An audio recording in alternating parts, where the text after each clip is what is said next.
Run It Back Nation, what is good? We are back. Hope you are enjoying your summer. I was in Myrtle Beach for 4 days. It was wonderful.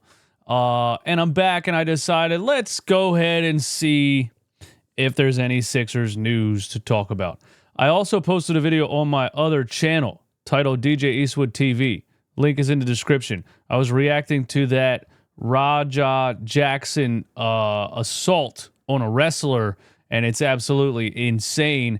So go run up my second channel, DJ Eastwood TV, also, where I will talk about any and everything that I find interesting. If you want to hear my opinion on other topics and interesting things that are not Sixers related, it is at DJ Eastwood TV.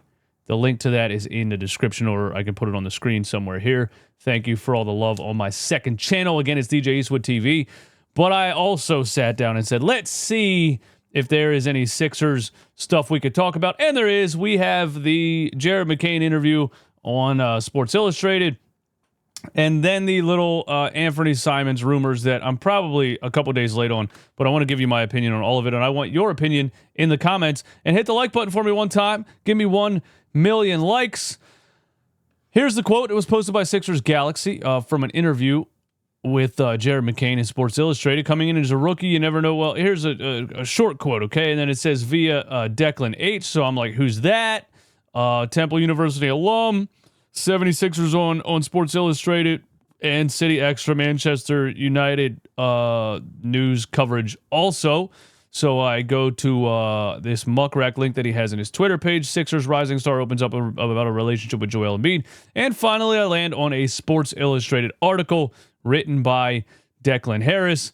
And here is what Jared McCain had to say about Joel Embiid. Now, there's some paragraphs about Jared McCain and how he got injured last year and how good he was and things like that. But here's the meat and potatoes. Shout out to Lord Brunson. I think coming in as a rookie, you never know with these superstars how they're going to be, how they're going to react to, especially me, seeing my social media. A lot of people have the first impression that is not always the best when I meet people, which is not fair. But Joel Embiid was a social media troll when he first came into the league, so I don't think Jared McCain should have been worried about that.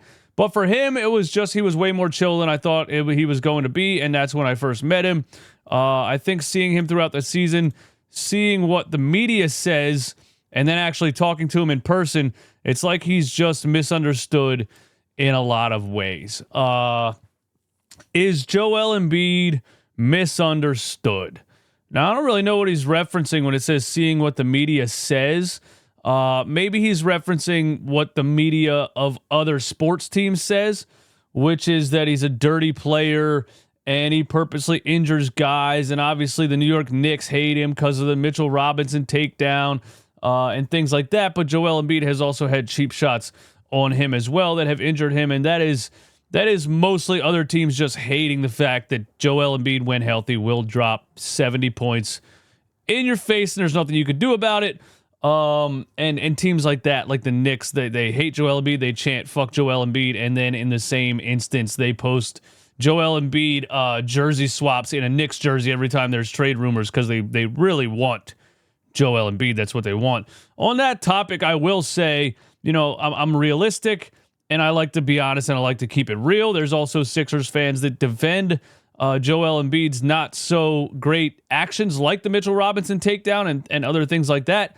And I've always admitted that I see Joel Embiid get emotional on the court, and I see him do dumb things that piss me off on the court when he gets frustrated. There's plenty of games where second quarter they're being physical with him the whole first half. He's getting frustrated and he starts pushing guys and he starts getting technical fouls and he starts trying to, have a WWE wrestling match on the court. He does get emotional. He does get frustrated. He does wear his heart on his sleeve. And sometimes he snaps out, loses his cool a little bit, takes a little bit too far, like the Mitchell Robinson situation. But I think that is why other teams hate Joel Embiid as much as they do. Now, if he's referencing Philadelphia media, that would be him talking about media members, radio guys, calling him lazy. Okay? And there's no real... You can't really come to a conclusion on whether that's correct or not. I don't know if Joel Embiid's lazy. I do know that he comes into every season out of shape. I never really know if that's just because he's a 7'2", 300-pound human being playing a sport that someone his size has no business playing. From a physical standpoint, how hard it is on his knees, his ankles, his feet, his everything. I think it's hard for Joel Embiid to get in tip-top shape and stay in tip-top shape while protecting his knees and his ankles or just resting and recovering all season. It is what it is. Do I think the media's been too hard on him? Yeah, they're definitely. Misunderstood? I don't know. I just think everybody has their own opinions and everybody's entitled to their own opinions. Maybe with Joel Embiid's personality and his trolling, he's been misunderstood. There's also the fact that I honestly think Joel Embiid is one of the most humble people in the NBA, and other teams and other fans think that he's like arrogant or something. I do think that is a misunderstanding. I think Joel Embiid is incredibly humble. I think he's actually humble to a fault. Whereas, you know, he wouldn't say anything to Ben Simmons throughout the years or anything like that. I always think he's been too nice. So I do think that is a misunderstanding for, you know, other teams' fans that think he's an asshole or something like that, because I just don't think he is. I don't even know him, and I don't think he is. And Jared McCain's telling us that he's way more chill than I thought he was going to be. I always kind of had the feeling that Joel Embiid is chill, and I always kind of had the feeling that he's too chill, actually, and has never demanded more of a 76ers roster, has never called out the front office and things like that. He's just sitting around letting the 76ers waste his career. But like I've said before, him and the 76ers are both to blame for Joel Embiid's career turning out the way that it did. Here's what Jared McCain said. Also, for me, he was a great mentor. I talked to him a lot when I was on the bench, when I was injured and not playing as much or at all. Well, we know Joel Embiid has some experience that he could hand down on being injured. Just talking to him on the bench, he's a good person. I believe that. I totally think Joel Embiid's a good person. I think when I reacted to the ESPN article, a lot of people thought I was discrediting Joel Embiid or coming at him or whatever. I was just basically saying, I don't fucking want to hear it. I don't want to hear it. I want to know if you're going to get on the court this season. I don't, I never questioned him being a good person or a great father or anything like that. I don't know him. I assume he's a great person and a good father and a nice guy and a caring person. I just don't care. I just want to know if you're going to get to the court. I'm a Sixers fan. I don't have to care about somebody's personal life or whether he's a good person. There's people down the street I should care about more than multi-million-dollar NBA athletes. Anyway, sometimes it's vocal, sometimes it's just by his actions. You can tell when he walks into the gym, certain energy, it shifts. People want to impress him. You want to see what he's like. When he steps on that court, it brings a whole level of practice, the whole level of the game up into a different level, and I think that's the best part about him. I mean, he's an insane talent, and I just want him back healthy. Yeah, we all just want him back healthy. Maybe it's just where I'm at as a Sixers fan and content creator right now. Maybe it's just where I'm at. I feel the same way about these quotes in this interview as I felt about the Joel Embiid ESPN article, where he listed, all of the things the 76ers front office did wrong over the years, and it was a 4,000-page article. I feel the same way about this. I'm having trouble giving a fuck. I'm having trouble giving a fuck, dude. I don't care if Joel Embiid's a nice guy or a mean guy. I don't care if he's humble or if he's an asshole. I want to know, is he going to get on the court? Is he going to get on the court? I need him to play basketball. That's why we're all here. That's what we're all doing.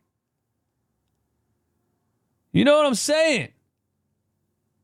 I wish he was more of an asshole, to be honest with you.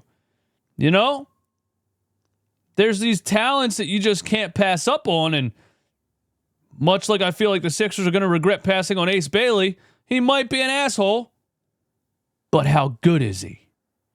Remember Terrell Owens? That guy was an asshole, but he was amazing. And what did we do?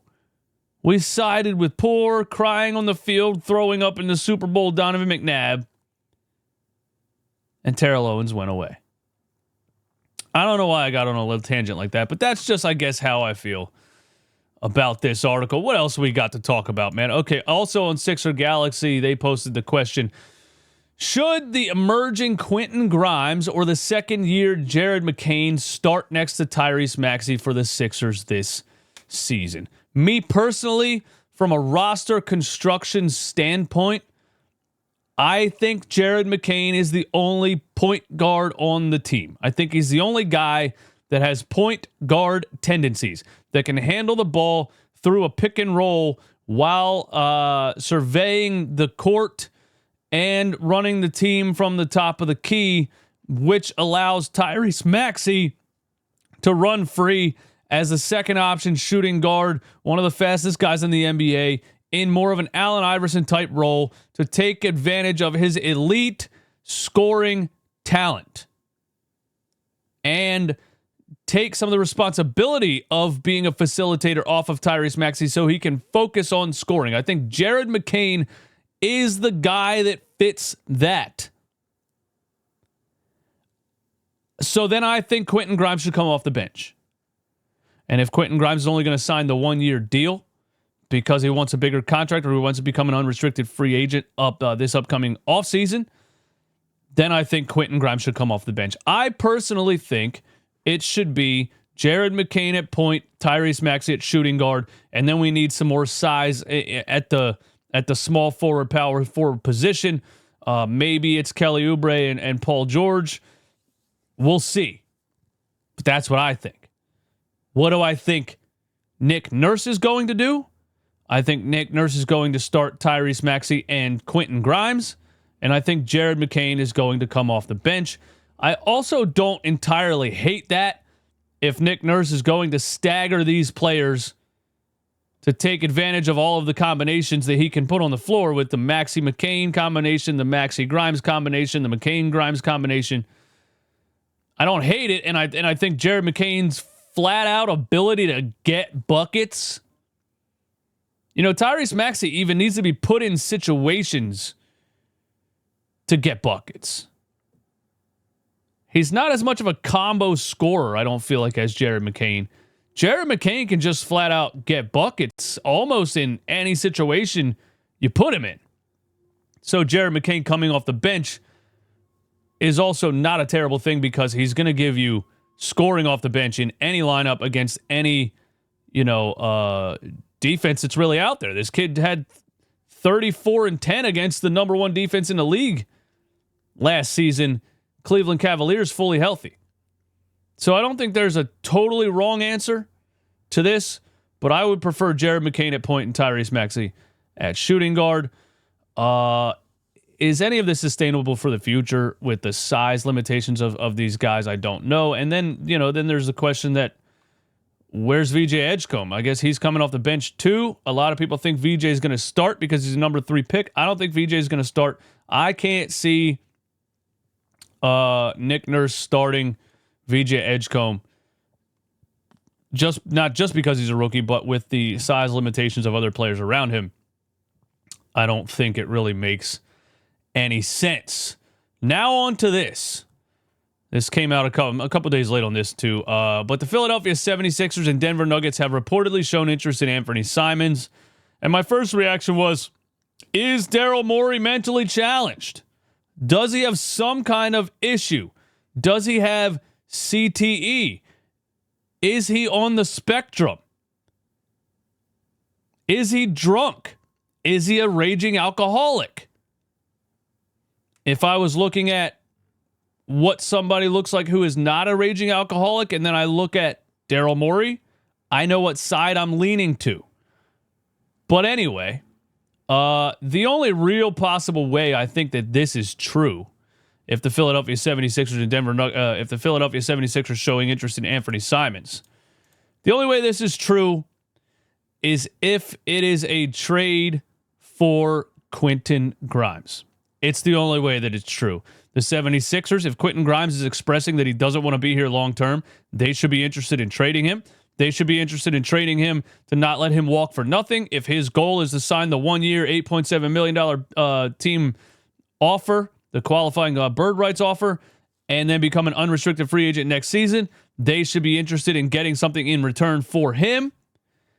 And the Boston Celtics are also probably interested in trading Anfernee Simons because of his upcoming contract, which I think has 2 years left on it. But also the Celtics have been trying very hard to get under the luxury tax this season because they have no chance of winning an NBA title this season with the Jason Tatum Achilles injury. So the only way I could see this being true is if it is a Quentin Grimes for Anfernee Simons trade.